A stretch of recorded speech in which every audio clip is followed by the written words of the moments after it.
Até agora quem falou fui eu, mas a partir de agora quem vai falar vai ser o Senhor Jesus Cristo, apenas através da minha vida, amém? Então abre por favor a tua Bíblia, carta aos Filipenses, Filipenses 4, versículo 9, pode me acompanhar aí por favor, Filipenses 4, 9, nós vamos ler do 9 ao 13, tá? Quanto tempo eu tenho aqui, pastor? Cuidado com essas coisas, hein? Tá falando assim, não, fica à vontade, depois nós em meio de uma vigília aqui, o negócio vai ficar embaçado, hein? Tudo bem, obrigado. Já estou com o meu cronômetro aqui para não me empolgar muito, tá? Acharam Filipenses capítulo 4? Quem achou, dá uma glória a Deus aí. Eu nem me apresentei direito, né, irmãos? Desculpa, eu sou o pastor Hugo. Nós somos pastores lá da Bola de Neve São Vicente, na Baixada Santista. E vocês já estão convidados, quando quiserem ir lá, pegar uns dias, né? Passar uns diazinhos na praia. Se os pastores abençoar, faz um pit stop, para ali no domingo, pega o culto com a gente lá. Nosso culto de domingo começa mais cedo do que aqui, começa às 5 horas da tarde. Então dá tempo de você pegar um culto com a gente lá. A gente vai ficar muito feliz de recebê-los. Pela graça de Deus, nós estamos pastoreando essa igreja. Agora em abril, mês que vem, a gente vai completar 12 anos lá da Bola de Neve de São Vicente, amém? Então ore por nós. Deus tem feito uma obra linda lá e eu creio que Ele vai continuar fazendo, assim como Ele está fazendo aqui. Filipenses 4:9, com reverência à palavra do Senhor, diz assim: o que também aprendestes e recebestes e ouvistes e vistes em mim, isso fazei, e o Deus de paz será convosco. Ora, muito me alegrei no Senhor por finalmente reviver a vossa lembrança de mim, pois já vos tinhais lembrado, mas não tinhais tido oportunidade. Não digo isso como por necessidade, porque eu já aprendi a me contentar com o que tenho. Eu sei estar abatido, mas eu também sei ter abundância. Em toda a maneira e em todas as coisas eu estou instruído, tanto a ter fartura, como a ter fome, tanto a ter abundância e como a padecer necessidade, porque eu posso todas as coisas em Cristo que me fortalece. Amém? Vamos orar? Feche teus olhos, por favor. Pai, em nome de Jesus, nós estamos aqui, Senhor, mais uma noite reunidos no Teu nome, na Tua presença, na Tua casa, com os nossos irmãos, porque é muito bom nós estarmos juntos, é muito bom nós termos esse relacionamento, mas acima de todas as coisas, acima de todos os outros motivos, nós viemos aqui porque nós precisamos ouvir a Tua palavra, Senhor. A Tua palavra, ela é vida para a nossa vida. A Tua palavra, ela traz luz na escuridão dos nossos dias. Por isso, Deus, em nome de Jesus, nós consagramos esse tempo agora, para que o Senhor tenha acesso e liberdade total, não somente a essa casa, a essa estrutura, mas principalmente ao nosso coração. A Tua palavra diz que o Senhor é aquele que está à porta e bate, e se nós escutássemos e abríssemos essa porta, o Senhor entraria e cearia conosco e nós contigo. Por isso, Deus, em nome de Jesus, entra no nosso coração nessa hora, que a Tua palavra ela seja lançada dentro de nós como uma semente poderosa, trazendo frutos a tempo, a fora de tempo. Por isso, Deus, em nome de Jesus, nos perdoa, Pai, perdoa os nossos pecados, as nossas falhas, os nossos erros, tantos eles conscientes ou até mesmo aqueles que cometemos inconscientemente. Nos cobre mais uma vez com o sangue do Cordeiro Jesus Cristo. E Pai, abre o nosso ouvido, a nossa mente, a nossa alma, para que a gente possa ouvir a Tua palavra, porque certamente ela vai produzir frutos de transformação sobre cada um de nós que estamos aqui. Por isso, Espírito Santo, nós damos a Ti toda a liberdade, para que o Senhor, ó meu Deus, faça desse culto, e principalmente dessa palavra que há de ser liberada, que o Senhor conduza da Tua vontade, da maneira que o Senhor já preparou para esse dia. Usa a minha vida, Senhor, eu te peço perdão, mas eu te peço também, usa a minha vida, que eu seja apenas um mensageiro, que eu seja apenas um canal, onde a Tua palavra vai sair de mim, mas vai edificar e vai fortalecer essa igreja local. Por isso, recebe toda a honra, toda a glória e todo o louvor. É assim que nós oramos no nome de Jesus, amém e amém. Você pode aplaudir Jesus aí? Sabe para mim, pastorzão, por favor, a minha esqueci ali. Amados, eu sei que esse texto que nós lemos é um texto super conhecido, né? Principalmente lá no finalzinho, versículo 13, quando nós falamos: posso todas as coisas em Cristo que me fortalece. Muitas vezes nós nos apropriamos desse versículo, ou tomamos posse dele, quando nós estamos em uma entrevista de emprego, quando nós precisamos que Deus nos abençoe em uma oportunidade, um momento de realização, uma vontade, um plano pessoal que nós tenhamos. Nós sempre usamos esse versículo dizer: eu posso todas as coisas naquele que me fortalece. Ou seja, Deus vai fazer, Deus vai me dar, Deus vai me abençoar, e tudo bem. Mas quando nós paramos para ler o contexto, ou seja, os versículos anteriores, antes desse ponto que para nós foi o ponto final, aquele versículo 13, eu posso todas as coisas naquele que me fortalece. Na verdade, Paulo está dizendo aqui que ele pode todas as coisas em Cristo que o fortalece. Que coisas são essas?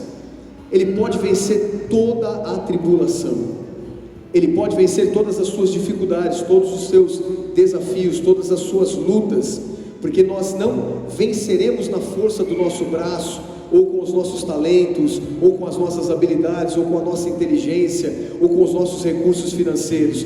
Nós vencemos as nossas dificuldades em Cristo, porque é Ele que nos fortalece. Amém? Então aqui, um pouquinho aí, falando um pouquinho sobre essa carta de Paulo à igreja de Filipenses, a igreja de Filipos. Paulo escreve essa carta porque ele queria pontuar, ele queria destrinchar alguns assuntos importantes que estavam acontecendo ali no seio da igreja. As cartas de Paulo, elas são tão importantes para nós, mas elas também eram muito importantes para as igrejas primitivas da época, porque na verdade nessa época não tinha o que nós temos hoje, né? Essa comunicação em tempo real, não tinha rede social, não tinha WhatsApp, não tinha telefone. Então quando as pessoas queriam se comunicar, o meio que as pessoas se utilizavam era através de cartas.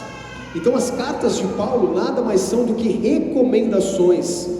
Paulo, quando ele escreve cartas para a igreja de Roma, para a igreja de Filipos, para a igreja de Colossos, era uma oportunidade que Paulo estava querendo comunicar ao pastor local daquela igreja e consequentemente para toda a comunidade local que ali habitava. Então Paulo aqui, quando ele escreve à igreja de Filipos, em primeiro lugar, ele começa, depois você pode estudar até na tua casa aí, ou quando, não sei se você já está rolando, mergulhando na palavra, ou quando voltar, né, logo voltará, em nome de Jesus, mas estuda na tua casa.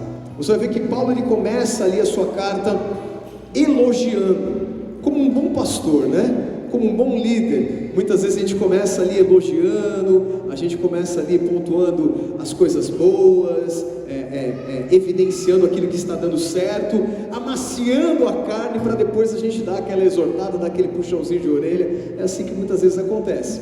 Então Paulo inicia aqui elogiando e admirando a unidade da igreja de Filipos, porque a comunidade dessa igreja era uma comunidade que eles não se preocupavam apenas com as suas necessidades. Não era uma igreja individual, mas ela era realmente uma igreja coletiva. Então Paulo faz questão de frisar a importância dessa unidade, porque ele via que a força dessa igreja estava na sua unidade, porque eles fortaleciam constantemente uns aos outros.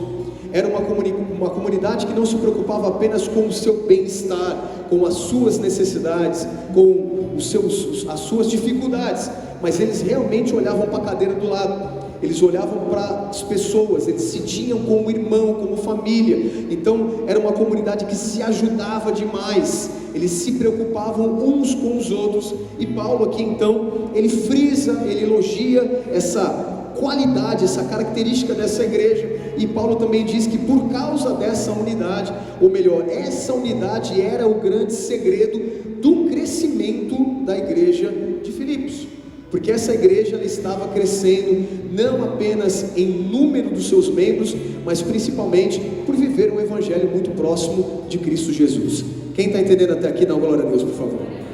Amém.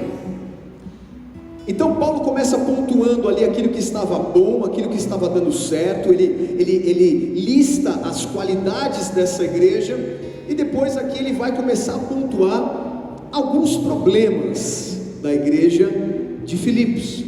Isso aqui é muito importante a gente falar, porque essas igrejas, elas são conhecidas como as igrejas primitivas, as primeiras igrejas fundadas pelos apóstolos, e já tinha problema nessas igrejas. Então, quando nós lemos essas cartas, na maioria das vezes essas cartas elas eram utilizadas para comunicar problemas que existiam no seio da igreja, ou seja, no centro das comunidades. Então Paulo aqui começa, a partir de agora, pontuar alguns problemas, para que o pastor daquela igreja local pudesse ali, junto com os irmãos, começar a acertar algumas dificuldades que estavam acontecendo. E quais eram os problemas da igreja de Filipos? Isso só acontecia na igreja de Filipos, isso não acontece em Guararema. Quem está comigo aqui, não, glória a Deus. Que assim seja, Pai, em nome de Jesus. Mas vamos lá, se servir para cá, amém, é Deus que está falando, não sou eu, tá? Então, uma das coisas que estavam acontecendo ali, e que isso estava desagradando a Deus, e preocupava Paulo, também como aquele que fazia a cobertura dessa igreja, Paulo fala sobre a dissensão. Estava rolando ali, nos bastidores dessa igreja, um espírito de dissensão, ou seja, as tradicionais fofocas, que circulavam nos corredores da igreja de Filipos, ou seja, irmãos falando um da vida dos outros, pessoas comentando situações que estavam acontecendo, trazendo os problemas externos para dentro da igreja. Então Paulo começa a pontuar essa dissensão e essa fofoca, e ele exorta essa comunidade, e ele instrui o pastor local daquela igreja para que colocasse um ponto final nesse assunto. Por quê? Porque todos nós sabemos que fofoca não é de Deus. Nós precisamos parar de olhar para os erros daqueles que estão ao nosso lado e começar a olhar para os erros que estão dentro de nós. Se nós aprendemos esse conselho de Paulo e entender que igreja, toda igreja tem os seus problemas e que todas as pessoas têm os seus pecados, fica muito mais fácil a gente congregar a Deus, fica muito mais fácil a gente congregar na presença de Deus, fica muito mais fácil a gente estar presente, firme naquilo que Deus tem espera de nós. Por quê? Porque nós precisamos, em primeiro lugar, nos preocupar com a nossa própria vida. A Bíblia Sagrada fala que a gente, ao invés de ficar querendo tirar o cisco do olho do irmão, a gente precisa tirar a trave que muitas vezes está dentro dos nossos próprios olhos. Então, o objetivo de Paulo aqui no início dessa carta era exortar para que cessasse as fofocas, os problemas, os bastidores da igreja, e para que essa igreja local começasse a olhar para o centro, para a cruz que é Jesus Cristo de Nazaré. Quem está comigo dá glória a Deus aqui. E no último capítulo de Filipenses, ou dos últimos capítulos, Paulo ele entra também em um outro assunto extremamente importante, que é esse que a gente vai se aprofundar um pouquinho mais aqui agora, amém? Então Paulo aqui no texto que nós lemos, Filipenses 4, do 9 ao 13, ele fala sobre a importância de nós sermos pessoas flexíveis. Nós precisamos entender e precisamos começar a viver de uma maneira mais flexível.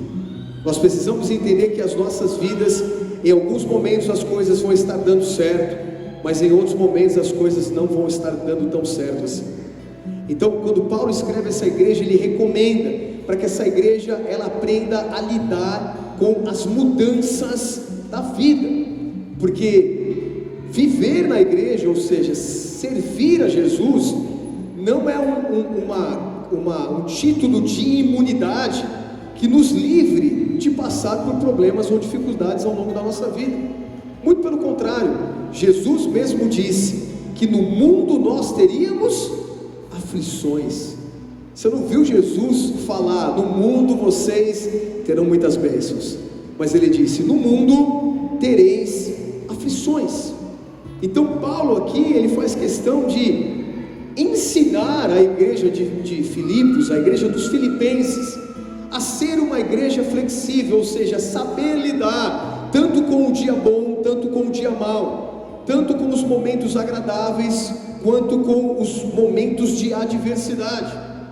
E melhor do que apenas aconselhar essa igreja, Paulo faz questão de se colocar como o próprio exemplo, porque mais poderoso do que as nossas palavras é o nosso exemplo. O que o mundo mais precisa ver é menos discurso e mais atitudes. Quem está comigo diz amém aqui. Então por isso que Paulo ele fala lá, sei estar abatido, mas também sei estar confiante. Eu sei ter fartura, mas eu também sei o que é passar fome. Eu sei ter abundância, mas eu também sei ter necessidade. E aí no final ele termina com chave de ouro dizendo: posso todas as coisas em Cristo, aquele que me fortalece. Amém? Então o que Paulo está querendo ensinar para essa igreja, e hoje Deus está ensinando para nós hoje aqui? Que nós precisamos aprender essa habilidade de nos tornarmos pessoas flexíveis. O que é ser flexível? É muitas vezes quando nós estamos sendo espremidos, quando nós estamos passando pelos desertos da vida, quando nós estamos em meio aos vales, quando parece que nada mais dá certo, que por mais que você se esforce, que por mais que você ore, que por mais que você busque fazer tudo da forma que precisa ser feito, existem momentos na nossa vida que parece que tudo colabora contra nós. Então é nessa hora que Paulo está dizendo: você precisa aprender a desenvolver flexibilidade. Você precisa muitas vezes entender que o vento vai vir de uma maneira tão forte contra a sua vida para tentar te derrubar, mas você precisa aprender a ser flexível e jamais cair em meio às dificuldades da vida. Quem está comigo dá glória a Deus aqui. Então, amados, existe uma palavra que tem sido usada muito nos nossos dias, e hoje, na verdade, ela se tornou até mesmo... onde está? Aqui. Ela se tornou até mesmo uma referência, que é uma palavra chamada resiliência. Diga bem alto: resiliência. O que é resiliência? Resiliência é uma palavra que vem do latim resílio, que significa voltar ao normal, ou a habilidade ou a capacidade de voltar à forma original. Então esse conceito ele foi criado, informação para vocês, tá? Esse conceito ele foi criado em 1807 pelo cientista inglês Thomas Young, que fazia estudos sobre a elasticidade dos materiais. Então isso, a resiliência, a melhor forma da gente explicar a definição dessa palavra é quando a gente faz uma analogia com uma vara de salto à altura. Quem já viu aquela competição de salto com vara à altura, né? É uma vara, aquele corredor vem com uma vara longa e ele tem um obstáculo que ele precisa superar esse obstáculo, e esse obstáculo são os obstáculos da vida, as nossas dificuldades, os gigantes, os problemas, o vento contrário, a tempestade que muitas vezes vem sobre mim e vem sobre a sua vida. Então existe aquele obstáculo que precisa ser superado, e o atleta está com aquela vara comprida, e ele corre, e quando ele chega próximo daquele obstáculo, ele precisa enfiar essa vara no apoio, e ele precisa usar a envergadura, a flexibilidade daquela vara, ao ponto que ela não pode se quebrar, ela não pode partir, ele não pode cair, mas ele precisa envergar o máximo possível, parecendo que ele não vai conseguir, parecendo que ele não vai resistir, mas quanto mais ele enverga, mais alto ele salta. Então a resiliência é essa vara, e essa vara muitas vezes sou eu e você, que precisamos aprender em meio aos desafios da vida, nos envergarmos, mas não nos quebrarmos, nos envergarmos, mas não desistimos. Existe um momento da nossa vida que parece que Deus ele está esticando a gente, parece que Deus está envergando a gente, Deus nos leva ao limite, Deus nos leva, parece que ao último suor, ao último suspiro, e é nesse momento que nós precisamos aprender a desenvolver a resiliência, ou seja, eu envergo, mas não quebro. Eu posso envergar no meio dessa tempestade, mas eu não vou quebrar. Quem está comigo, dá glória a Deus aqui. Se você puder, olhe para quem está do seu lado e diga para ele assim, fala: irmão, pode envergar, mas não se quebra. É o famoso nós quase um capota, mas não breca, né? É não desistir. Existem momentos na nossa vida que parece que não vai dar certo, está muito alto, o nível é muito elevado, está muito difícil, o gigante ele é muito mais forte do que eu estou me envergando, parece que eu não vou conseguir, mas vai dar certo, porque quanto mais Deus nos enverga, quanto mais Deus nos amassa, mais alto nós saltaremos diante das nossas dificuldades. Então o que faz aquele atleta superar o seu obstáculo, o seu desafio, é a capacidade dele de ser resiliente, de resistir, de permanecer, o quanto for possível, o mais forte que ele tiver que resistir, porque é essa resiliência, é essa resistência que vai fazer com que ele vença o desafio que está à sua frente. Amém? Nós estamos, eu sei que cada um aqui, nas suas vidas pessoais, no seu ministério, na sua vida profissional, no seu casamento, seja qual for a área da sua vida, talvez exista uma área da sua vida hoje que Deus está te ensinando a ser resiliente, te ensinando a permanecer firme, mesmo quando parece que as coisas são impossíveis de ser mudadas no cenário. Se você resistir, se você ficar no teu lugar, Deus vai te fazer vencer, em nome de Jesus. Amém, amados? Amém ou não? Então resiliência é essa capacidade de enfrentar situações extremas e não se abalar. Ser resiliente é ter a capacidade de recomeçar ou começar tudo de novo, quantas vezes for necessário, depois de sofrer algum dano na vida, alguma perda, algum golpe, seja ele material, físico, espiritual ou emocional. Sabe qual é um grande exemplo de resiliência? Rocky Balboa. Você já viu o filme do Rocky Balboa? Quem já viu o filme do Rocky Balboa? Eu adoro. Eu agora não estou conseguindo fazer porque eu estou com uma lesão no joelho, mas o esporte que eu pratico é boxe. Mas o filme do Rocky Balboa, você quer aprender a desenvolver resiliência, chega na tua casa hoje, bota lá no teu, não sei nem se tem no Netflix, mas é tão antigo, né? Mas coloca lá no seu streaming, procura Rocky e assiste. Você vai ver os primeiros rounds, ele apanha, igual essa vara que enverga. Apanha, tá todo desfigurado, tá todo arrebentado, com a boca torta daquele jeito, mas ele resiste até o final. E só pelo fato dele resistir, quando chega no último round, ele vence. Você está entendendo o que Deus está dizendo aqui? Então não importa quantas vezes você foi nocauteado pelos problemas da vida, a tua batalha não acabou. Essa história ainda não foi colocado um ponto final, porque o gongo ainda não foi tocado. Então não importa quantas vezes você tropeçou, você caiu, você apanhou, se levanta mais uma vez e vai contra os teus problemas, porque tudo você pode em Cristo, aquele que te fortalece. Amém? Você pode aplaudir Jesus aí?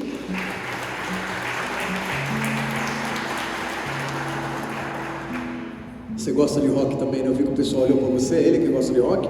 Não? Nem sabe o que é rock? Sabe, claro que sabe. Amém, amados? Então a resiliência, resumidamente aqui, né? Ela é essa habilidade para sair de uma adversidade, se readaptar, se recuperar e ter ali novamente acesso a uma vida significativa e produtiva. E o que aprendi com Deus nesses últimos dias é que existem três coisas que nos tornam ou nos faz ser pessoas resilientes. Existem três segredos aqui que constroem dentro de nós um espírito resiliente. Abre comigo, por favor, a tua Bíblia em Romanos capítulo 5 aí.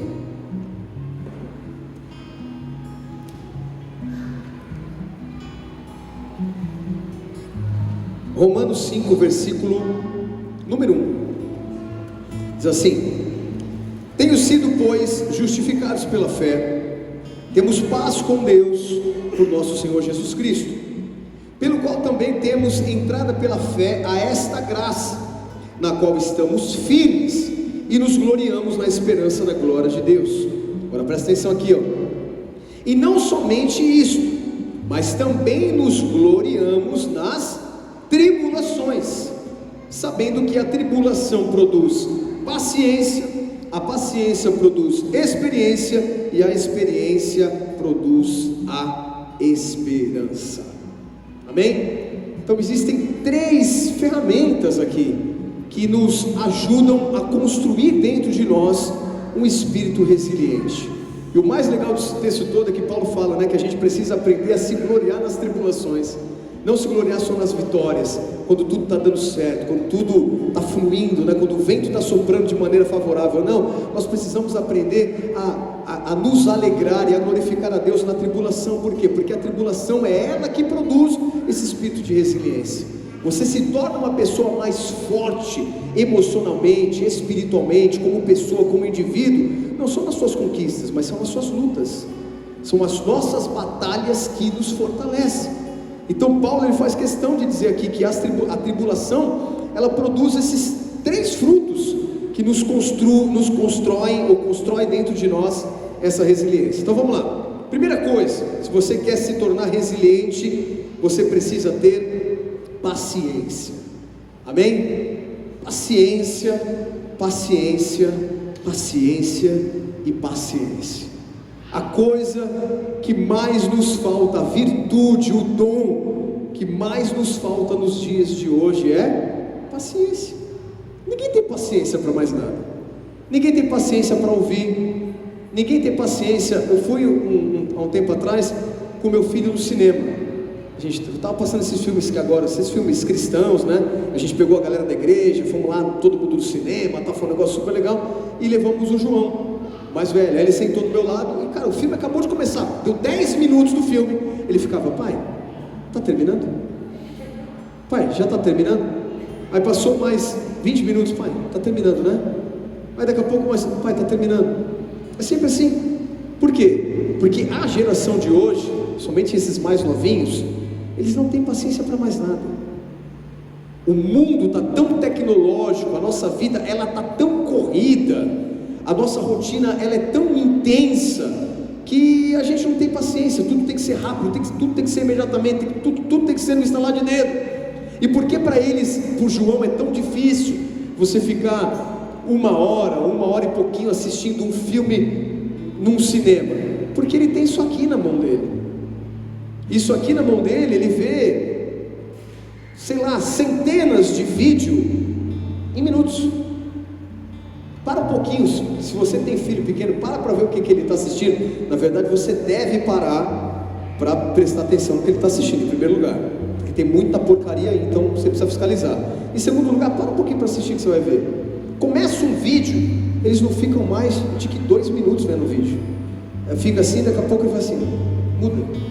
Daqui a pouco muda. Ou quando é um filme um pouquinho maior, ou um episódio desses negócios de esqueci o nome, qualquer One Piece, essas coisas que ele assiste aí, eles adiantam o tempo. Quando o episódio está parado demais, ele adianta. Por quê? Porque não tem paciência. Eu falo, por que você adiantou? Porque é chato, porque demora muito. Ele adianta. Então não tem paciência para mais nada. Se o João e a Maria tivessem vindo com a gente para Guararema hoje, ele ia ficar de 5 em 5 minutos no carro dizendo, pai, está chegando? Pai, está chegando? Pai, está chegando? Chegou, né? É aqui? Falta quanto tempo? Mais 5 minutos? Depois desse semáforo, essa curva chegou? Não tem paciência. E eu estou usando um exemplo para falar de uma geração de 10 anos para baixo. Mas hoje aqui eu estou ministrando para pessoas, vamos lá, tem um pouquinho mais de 10 anos, né? Mas não é o fato de você ser um pouco mais velho que você tenha mais paciência, porque nos falta paciência. Você sabe qual é a profissão mais promissora e a profissão que está mais ganhando dinheiro nos nossos dias? Sabe não? Psicólogo, irmão. Psicólogo, psiquiatra. Primeiro, porque as pessoas estão doentes, já começam por aí. Está todo mundo ficando doente aqui, ó.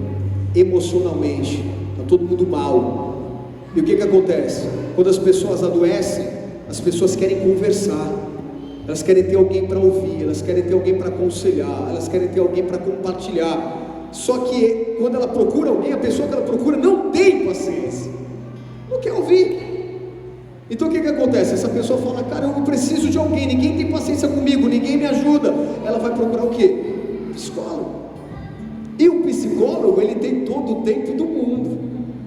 porque afinal de contas você está pagando o tempo dele. Então quanto mais você fica ali, para ele está tudo certo.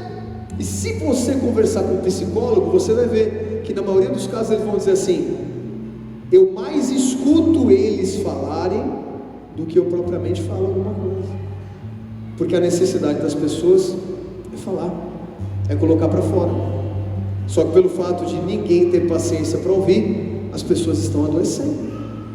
Então paciência, em primeiro lugar, é uma virtude. Paciência é algo extremamente necessário para nós, para que a gente possa ter uma vida de qualidade, porque nem sempre aquilo que você precisa, aquilo que você busca, aquilo que você espera, vai acontecer na velocidade de que você imagina. Então hoje eu estou pregando para pessoas aqui que talvez você está passando por uma tribulação, você está passando por um problema no teu casamento, você está passando por um problema nas tuas finanças, e o que você quer? Resolver imediatamente. E na verdade você precisa tentar resolver os seus problemas o mais rápido possível, mas não é o fato de você tentar resolver os seus problemas o mais rápido possível que eles serão resolvidos rapidamente. Existem situações que elas se resolvem rapidamente, mas existem outras situações que nós precisamos ter paciência para que elas se resolvam. Amém? Então depois, amém ou não? Então lição de casa, posso dar lição de casa aqui? Lição de casa para vocês, depois chega, ela quer aprender sobre paciência, vai ler o livro de Neemias na sua casa. Faz um propósito para você ler Neemias. Quem foi Neemias? Depois tem um texto aqui, eu não vou ler para a gente ganhar tempo, tá? Neemias 2, depois você lê do versículo 11 ao versículo 15. Neemias, ele estava lá, com o povo de Israel exilado na Pérsia, que era governada lá pelo rei Artaxerxes. E aí um dia Neemias recebe uma visita de um conterrâneo, de alguém que também era de Jerusalém, e ele pergunta como que estava Jerusalém, como que está a terra dos nossos pais, e ele é surpreendido com uma notícia, dizendo: Jerusalém está destruído, os muros foram queimados, as portas foram quebradas, a glória que havia em Jerusalém já não existe mais, a cidade está em ruínas. Então a Bíblia fala que Neemias, ele se entristece, ele chora, ele fica mal. E ali, quando ele está conversando com o rei pergunta para ele: que você está com esse semblante triste? Você é uma pessoa sempre alegre, uma pessoa para cima. Eu percebi que você agora está meio cabisbaixo, está com o rosto entristecido. O que aconteceu? E ele relata: eu recebi a notícia que a terra dos meus pais está arrasada, está em ruínas, e eu gostaria de poder ir para Jerusalém e reconstruir a cidade, e restaurar a cidade. E o rei ali então abençoa ele para que ele pudesse ir para essa missão. E por que eu estou falando de Neemias, estou falando de reconstrução, estou falando de paciência? Porque toda reconstrução, ela vai necessitar de muita paciência. Ninguém reconstrói algo rapidamente. Existe algo em uma reconstrução chamada processos. Então uma coisa de cada vez, é um passinho de cada vez. E Neemias, ele sabia que ele precisava ter muita paciência para ver ali o seu plano de reconstrução ser concluído. Então a Bíblia fala que quando ele chega em Jerusalém, você imagina ele, olhando toda aquela desgraça, toda aquela ruína, ele gasta 3 dias apenas observando a cidade. Neemias, ele entendeu que por mais que ele quisesse ver Jerusalém reconstruído, em primeiro lugar, ele precisava ter paciência para analisar de fato como era o cenário real do desafio que estava diante dele. Então na nossa vida muitas vezes é assim, a gente precisa aprender a desenvolver essa paciência, ter calma nos nossos processos, aprender a esperar o tempo certo para todas as coisas, ou o tempo de Deus para aquilo que nós precisamos, porque nem todas as vezes, mesmo Deus te amando, Deus estando presente na sua vida, nem sempre Ele vai fazer as coisas da forma e da velocidade que nós esperamos. Quem está comigo diz amém aqui? Então Neemias, ele é um símbolo de uma pessoa com uma paciência maravilhosa, alguém que sabe esperar o projeto ganhar forma e o projeto se concluir. Então muitas vezes nós também vemos a nossa cidade destruída. Talvez hoje aqui você está com alguma área da sua vida que foi destruída, que foi alvejado, que está em ruínas, ou que está precisando passar por um processo, por uma reconstrução, vir um novo tempo. E muitas vezes nós vemos essa Jerusalém derrubada dentro de nós. Então nós precisamos aprender a ter essa paciência em esperar o tempo de Deus para concluir os seus projetos. Quem está comigo, diz amém aqui? Só que olha o que o Salmo 40 fala. Salmos 40, versículo 1: esperei com paciência no Senhor, e Ele se inclinou para mim. Ele ouviu o meu clamor, tirou-me de um lago horrível, de um charco de lodo, e pôs os meus pés sobre uma rocha, e firmou os meus passos. A paciência, ela nos leva ao êxito das nossas missões. Quem não espera, come frio, né? É mais ou menos isso o ditado, esqueci como que é, come cru? Quem não espera, come cru. O apressado ganha isso. Obrigado, amor, ainda bem que ela veio para me ajudar. O apressado come cru. Quantas vezes você está com pressa ali, tu quer fazer uma comida rápida, ela sai péssima, né? Quantas vezes você vai pegar aquelas lasanhas congeladas, bota no teu micro-ondas, e lá a caixinha está dizendo de 9 a 12 minutos, aí você põe lá, só que você está morrendo de fome, Deus sei, você fala, tá bom, aí você tira, e você corta, quando você põe na boca, você fala, meu Deus, tem gelo dentro do negócio. Quem consegue comer um negócio desse aqui? Por quê? Porque não esperou o tempo certo, correu demais, se apressou demais. Por favor, se você puder, olhe para quem está do seu lado nessa hora, fala para ele assim, calma meu irmão, acalma esse coraçãozinho, vai dar tudo certo em nome de Jesus, amém? Você crê que vai dar tudo certo em nome de Jesus? Então aplauda o Senhor bem forte aqui.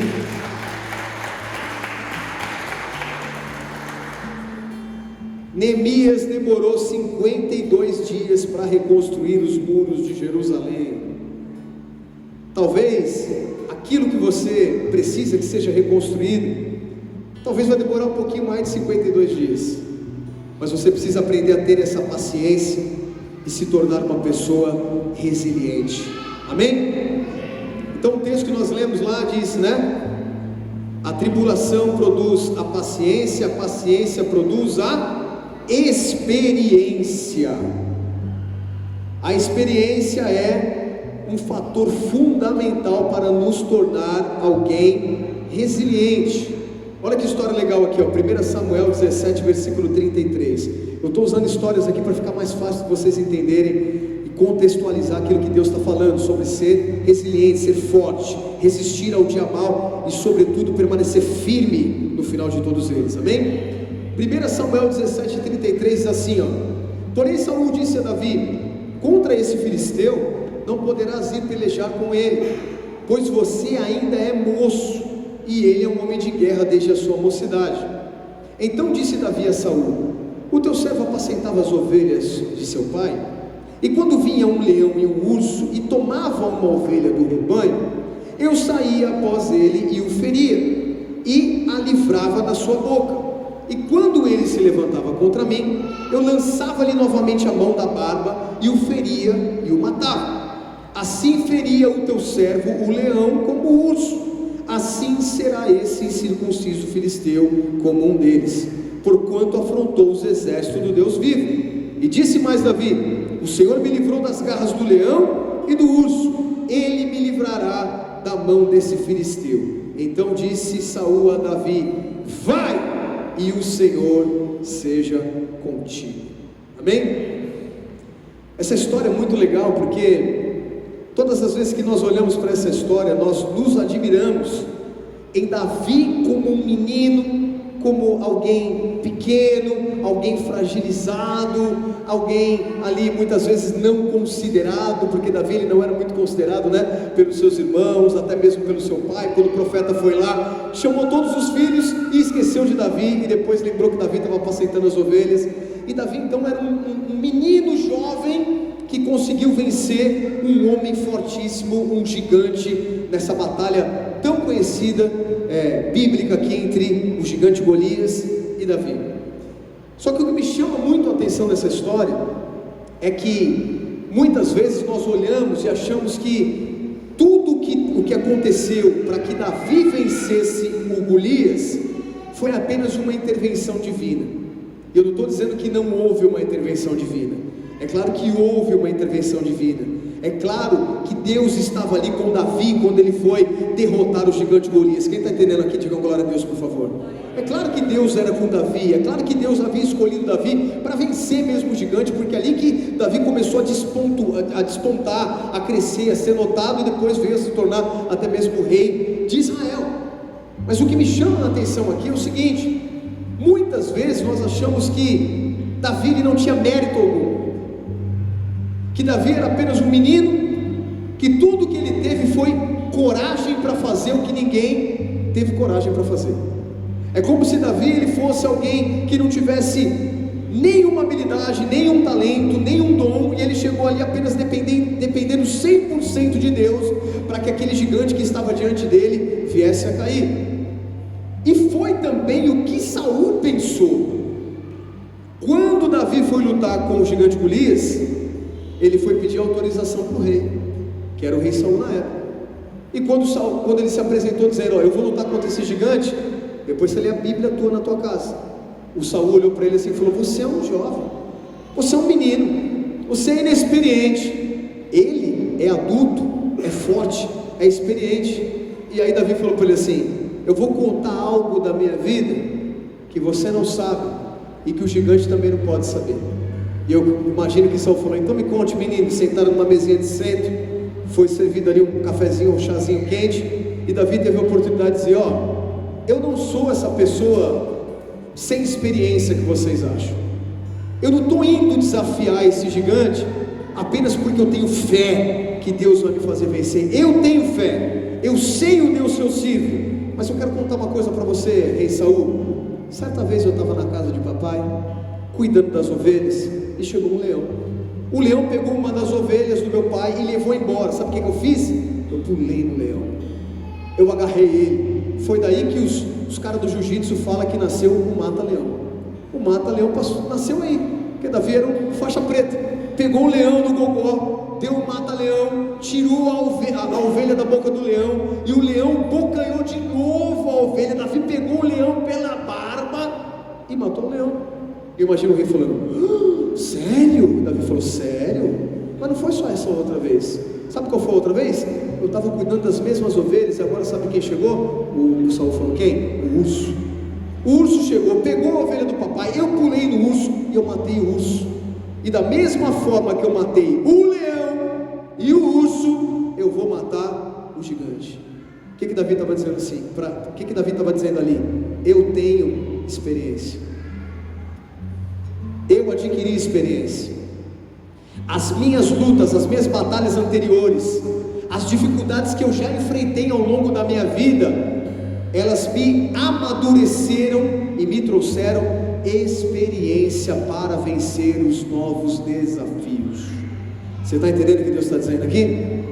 E a continuação da história: Davi desce no vale para enfrentar o Golias, tudo bem?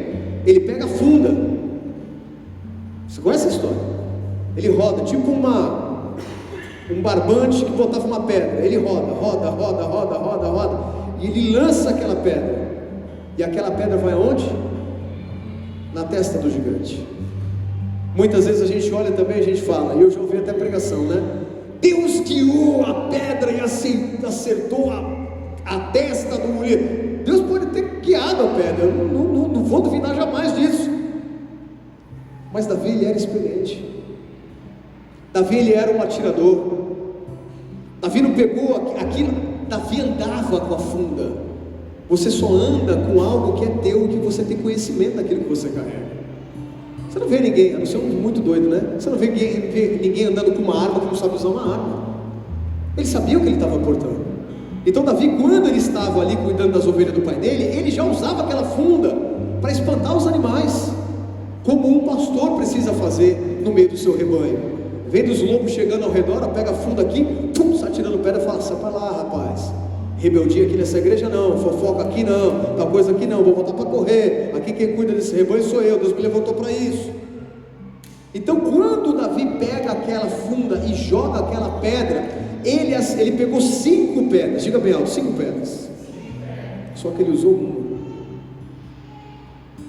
O tiro foi tão certeiro que isso mostra a habilidade e a experiência que Davi tinha na arma que ele usava.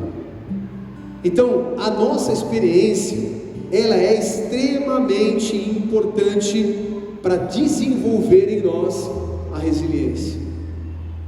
Quantos aqui já passaram por momentos de dificuldade na vida e já venceram alguma dificuldade, algum perrengue na sua vida? Quem já passou por algum problema quando você falou assim, não vai dar certo, eu não consigo mais, eu não sei como resolver, meu Deus, é o meu fim, e daqui a pouco tudo se resolveu, você está hoje aqui dando glória a Deus. Então, se lembre disso, se lembre do que Deus já fez na sua vida, se lembre de como Deus te fez vencer, se lembre como Deus foi com você lá no teu passado. Da mesma forma que Deus foi com você no teu passado, Ele é hoje com você no teu presente, e Ele vai ser amanhã com você no teu futuro, porque Deus é o Deus que te sustenta. Você pode aplaudir Jesus aqui bem forte ou não?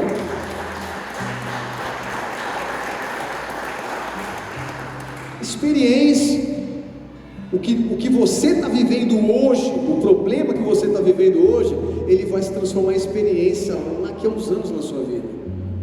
Então, mais uma vez, tenha paciência, espere, tudo vai passar. Em segundo lugar, se lembre das batalhas que você já venceu. Deus te tornou uma pessoa mais experiente. Você não conheceu apenas Deus agora, você já sabe o que Deus fez na sua vida, você sabe de onde Deus te tirou. Olha para o teu passado. Davi olhava para o passado dele, ele sabia o que Deus já tinha feito na vida dele. Você já tem experiência na presença de Deus, e o Deus que te livrou do urso e do leão vai te livrar desse gigante, em nome de Jesus. Amém, amados? Último. Vamos lá, quem falou lá? Vamos lá, falar mais uma vez. Último, estou acabando. Vou voltar outras vezes, hein, pastor? Você ensinou a galera aqui, né? Tá bem. Então, a paciência produz experiência, e a experiência produz esperança. Abre comigo, por favor, 2 Samuel 4:4. A gente já está terminando.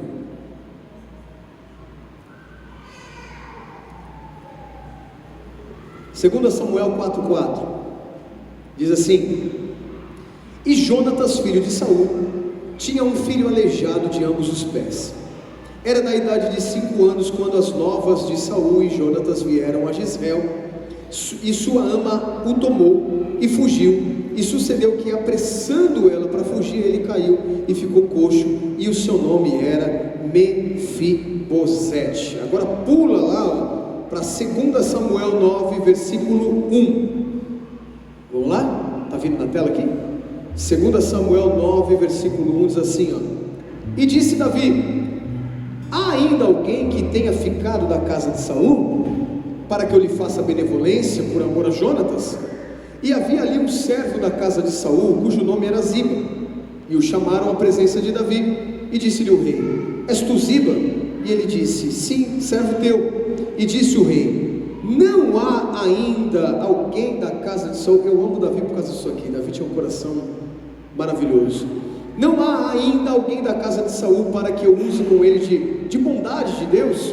Então disse Ziba ao rei: Ainda há um filho de Jonatas, ou seja, neto de Saul, aleijado de ambos os pés. E disse o rei: Onde que ele está? Disse Ziba: Eis que está em casa de Marquir, filho de Amiel, em Lodebar. Então mandou o rei Davi o chamar imediatamente da casa de Marquir, filho de Amiel, de Lodebar.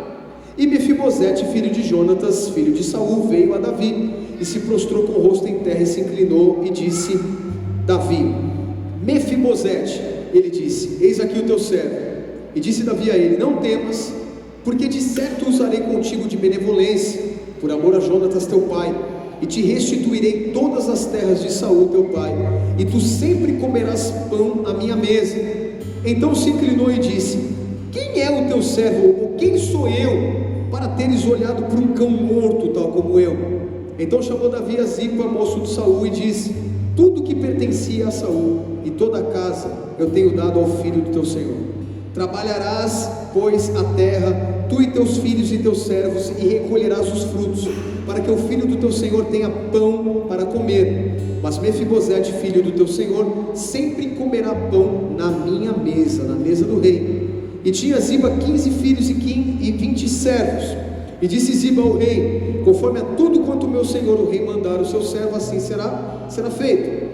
E quando a Mefibosete disse o rei: comerás à minha mesa como um dos filhos do rei. E tinha Mefibosete um filho pequeno, cujo nome era Mica, e todos moravam em casa de Ziba, e eram servos de Mefibosete. Morava, pois, Mefibosete em Jerusalém, porquanto sempre comia na mesa do rei, e era coxo de ambos os pés. Quem conhece essa história aqui de Mefibosete? Essa história é linda. Quem que é o Mefibosete? Mefibosete, ele era filho de Jonatas, e Jonatas era filho de Saul. Então, resumidamente, Mefibosete era neto do rei Saul, o antigo rei de Israel. Então Davi aqui, ele já não é mais um menininho que nós acabamos de falar que derrotou o gigante. A história correu, Davi derrotou o gigante, casou com a filha de Saul, se tornou chefe do exército. Depois Saul se voltou contra ele, perseguiu a Davi, Saul se matou e Davi sentou no trono. Então Davi agora aqui, ele era o rei da nação mais poderosa do mundo. E Davi está na sua casa como um dia qualquer, como um dia comum. Ele já não era um homem que precisava fazer média com ninguém. Davi não precisava ser político. Davi, ele podia se preocupar apenas em viver agora, ou usufruir daquilo que ele construiu como rei, ou seja, gozar, se alegrar de tudo aquilo que tinha no palácio para ele e para sua família. Mas um dia qualquer, Davi senta na mesa e ele pensa: será que tem alguém ainda da família de Saul perdido? E que eu podia ser benevolente, eu podia ser bondoso. Eu imagino Davi na cabeça dele: não por Saul, esquece Saul, Saul me perseguiu, tentou tirar minha vida, fez um monte de plano contra mim, esquece, mas por Jonatas, que era meu amigo, será que eu poderia fazer algum bem, porque era uma família real? Será que tem alguém perdido? E ele chama ali um dos seus servos, ele faz essa pergunta, e o servo diz: olha, tem uma pessoa, o nome dessa pessoa é Mefibosete, ele é aleijado de ambos os pés. Ou seja, uma pessoa nessa época que era aleijada, era uma pessoa aquém da sociedade, à margem da sociedade, não tinha oportunidade, não tinha ajuda, não tinha nada, tinha que morar nas fronteiras da cidade, pedindo esmola e passando necessidade. Então fala: Mefibosete, ele é um aleijado, ele era filho de Jonatas, e ele está num lugar lá muito longe, chamado, quase terra do nunca, Lodebar. E Davi diz que imediatamente ele levanta da mesa e fala para o servo dele: manda chamar o Mefibosete. Eu fico imaginando, irmãos, quanto tempo Mefibosete esperou por esse dia. Presta atenção numa coisa que eu vou te dizer. Davi se lembrou de Mefibosete e mandou chamá-lo, mas o Mefibosete estava lá em Lodebar, sem imaginar o que ele estava prestes a viver. O texto que nós lemos, o primeiro, conta quando o povo de Israel estava em guerra e eles estavam fugindo. Mefibosete era um pequenininho, e a babá pegou ele para correr e fugir, para levá-lo em segurança. A Bíblia fala que essa babá caiu com ele no colo, e essa criança ali quebrou os seus pés. Então Mefibosete era um menino, era uma criança que nasceu em um palácio, cujo rei do palácio era o seu avô, o seu pai era o príncipe, e ele era um futuro rei de Israel. E em um dia qualquer, veio uma tempestade no palácio, veio um problema. Esse menino que foi acostumado a comer e desfrutar dos banquetes da mesa do rei, que com certeza dormia em uma cama de linho fino, que com certeza gozava ali de todas as benfeitorias e mordomias de um palácio real, tinha um futuro promissor pela frente. Em um estalar de dedo, o golpe da vida o derrubou e tudo mudou. Ele perde tudo, ele perde a sua família perde o prestígio, ele perde os seus direitos, e ele é aceito em uma vila distante. E quando nós estudamos sobre Lodebar, um lugar que era frequentado só por esse tipo de gente, pessoas que a sociedade desprezava e não tinha interesse deles. Então eu imagino que ao longo de muitos anos, porque Davi já subiu o trono, anos se passaram, o tempo foi correndo, Mefibosete já não era mais aquele menino que quebrou os pés. O texto conta que agora Mefibosete, ele tinha filhos, mesmo sendo aleijado, ele construiu a sua família. Então quantos anos se passaram que Mefibosete teve esse duro golpe onde ele perdeu tudo? Deixa eu dizer um negócio para você. Mefibosete, ele pode ter perdido tudo na sua vida, mas uma coisa eu posso te garantir: ele nunca perdeu a esperança. Ele nunca perdeu a esperança. Eu tenho certeza que ao longo da sua vida ele sempre imaginava: eu tenho sangue real, e Deus tem uma promessa com os reis de Israel. Deus disse que nunca desampararia os seus filhos. Deus não vai se esquecer de mim. Um dia Deus vai se lembrar de mim. Eu fico imaginando os anos se passando, e a esperança, a expectativa no coração dele, e ele agora precisando, necessidade de comer um pão, pedindo ajuda para as pessoas, e ele lembrando de toda a mordomia que ele tinha antes. E por que eu digo para vocês que com certeza Mefibosete, ele podia ter perdido tudo, mas ele não perdeu a esperança? Porque Mefibosete, ele tinha todos os motivos para tirar a sua própria vida. E se um dia tem alguém aqui que pensou em tirar a sua vida, tenha a esperança que Deus pode mudar e te tirar do teu problema no estalar de dedo, como ele tirou Mefibosete do dele. Mefibosete, ele tinha ali aparentemente todos os motivos para não querer mais viver. Olha que minha vida se tornou uma desgraça. Ele podia ter se lembrado do seu avô, que a Bíblia fala que Saul se matou, se jogou pela sua própria espada. Ele podia falar: eu sou um cão morto mesmo, eu vou tirar minha própria vida, acabou para mim, eu estou envergonhado, olha a situação humilhante que eu vivo. Ninguém nem lembra lá em Jerusalém que eu era pertencente à família real. Mas de alguma forma ele guardava uma esperança no coração dele, imaginando que um dia Deus se lembraria e mudaria a sua história para sempre. Amados, Deus não se esqueceu de você. Eu vou falar mais uma vez: Deus não se esqueceu de você. Eu não sei o que você está passando, eu não sei quais são as suas dificuldades. Talvez a tua família te abandonou, o teu marido te deixou, a tua mulher te deixou, teus filhos não querem saber de você, ninguém te dá uma oportunidade, mas Deus não se esqueceu de ti. Então Davi está lá, voltamos para Davi: manda chamar o Mefibosete, ele vai sentar na mesa comigo, ou seja, vai ter banquete, vai ter fartura, eu vou honrá-lo nessa mesa. E aí sai, sabe quem do palácio? Os cavaleiros de Jerusalém, com aqueles cavalos lindos brancos, com as bandeiras de Jerusalém, com a estrela do exército de Davi, e eles rumam a Lodebar. Eu fico imaginando no meio do caminho as pessoas parando e falando: onde que os cavaleiros de Jerusalém estão indo? Estão indo para o caminho errado, estão indo para a terra do Luca, estão indo para Lodebar, não tem nada lá. E quando eles estão próximos de chegar de Lodebar, irmão, isso aqui é imaginação, mas eu creio que foi assim que aconteceu. Quando eles estão perto de entrar em Lodebar, onde tinha um monte de gente sem futuro e sem destino, eles começam a escutar: estou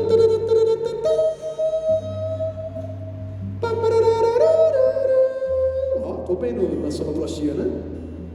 Era assim que eles chegavam nos lugares. Você não viu filme de época? Chegavam os cavaleiros, com aquele cavalo bonito, o exército acompanhando, as bandeiras para cima. Isso não é Hollywood que fez, é história, tá?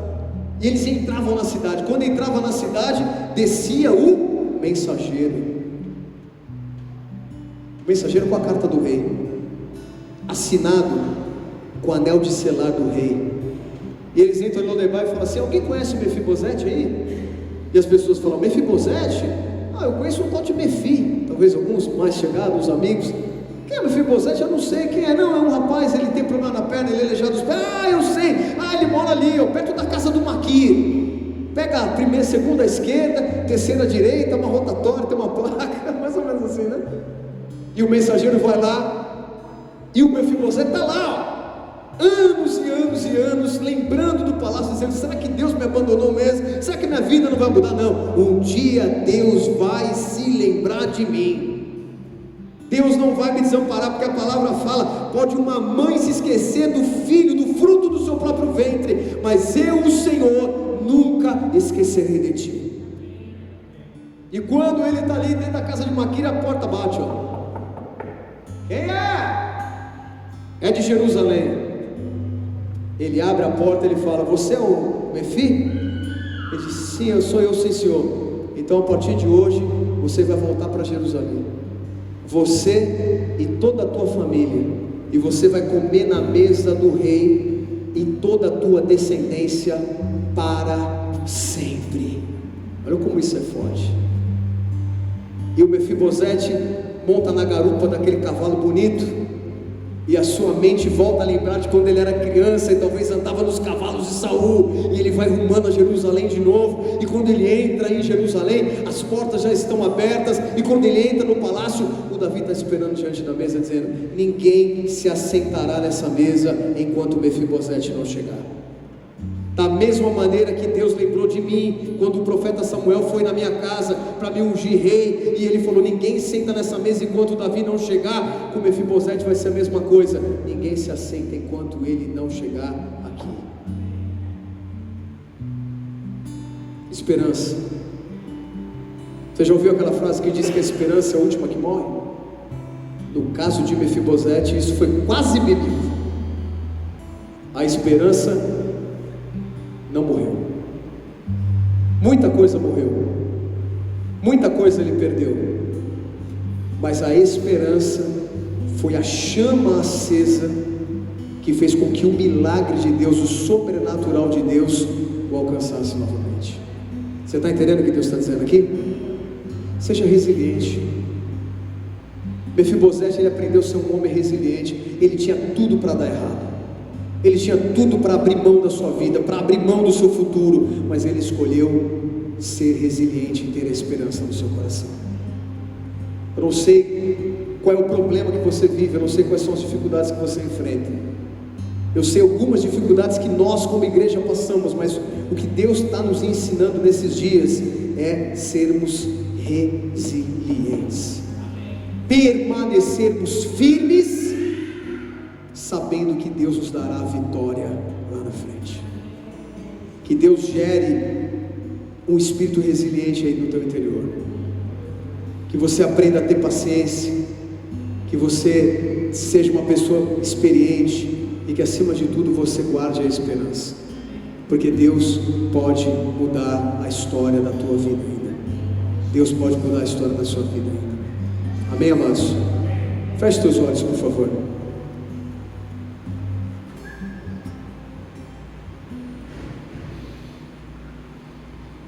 Eu queria que você agora